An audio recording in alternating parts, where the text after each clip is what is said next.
Quadratic formula can be derived by completing the square of a general quadratic equation like ax squared plus bx plus c, and then you should get your solution, or called roots, equals negative b plus minus square root b squared minus 4ac divided by 2a. The plus minus means it can be plus or minus. Each one can give you one root.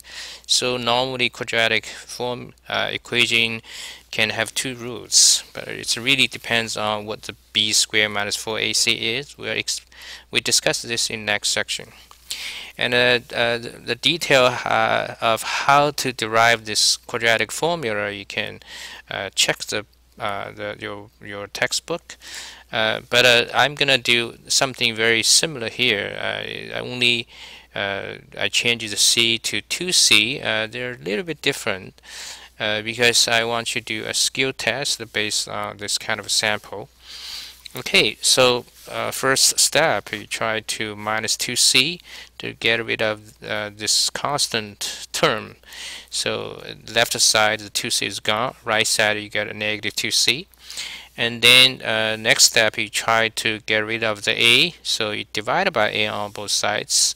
Now be careful, you can't subtract a by on both sides. You can't take away the a by subtracting. You have to divide. And the a has to divide to the left and right side. So then each term on your left side will be divided by a.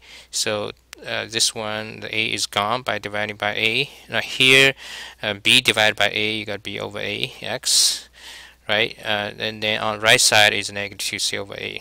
Okay, so now we're ready to add the third term to make up the term we need to complete the square.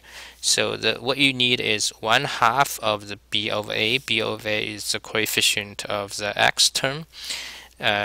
So 1 over 2 multiplied this is actually equals b over 2a. So that's why b over 2a, and it have to be squared on the left side and also on the right side. And then you can on the left side, you just complete the square, right? On the right side is simplify. To simplify, you have to change the second term into the same denominator. Now look at this. This is actually equals this one should be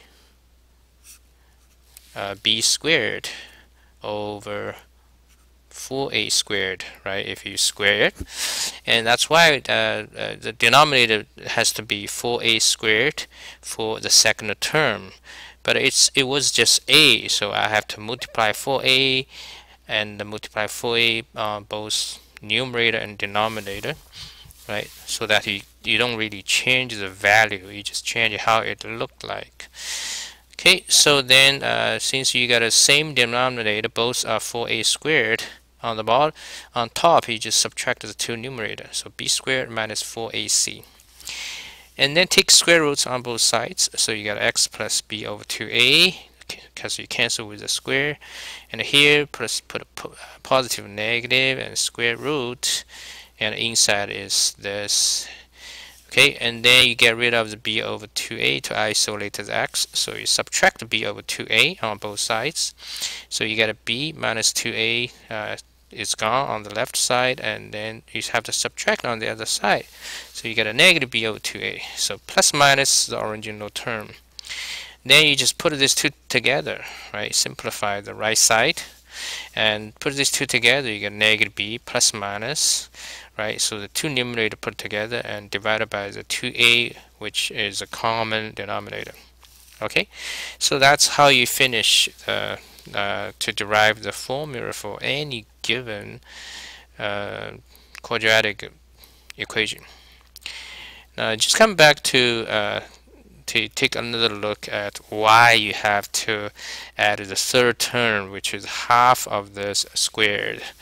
Look at this. If you have x plus a multiply x plus a, and then you can expand it this way, right? And then if you expand this way, the two terms in the middle will they are identical, so it becomes 2ax. And then look at this, the third term is a squared. It's really just half of 2a, right, which is use 2a divided by 2. Half of 2a is becomes a, and then you square it, so you got a squared.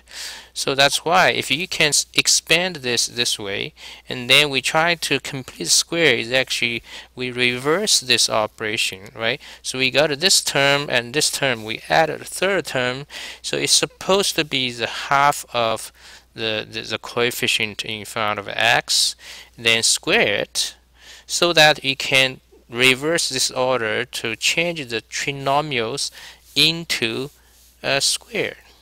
Okay.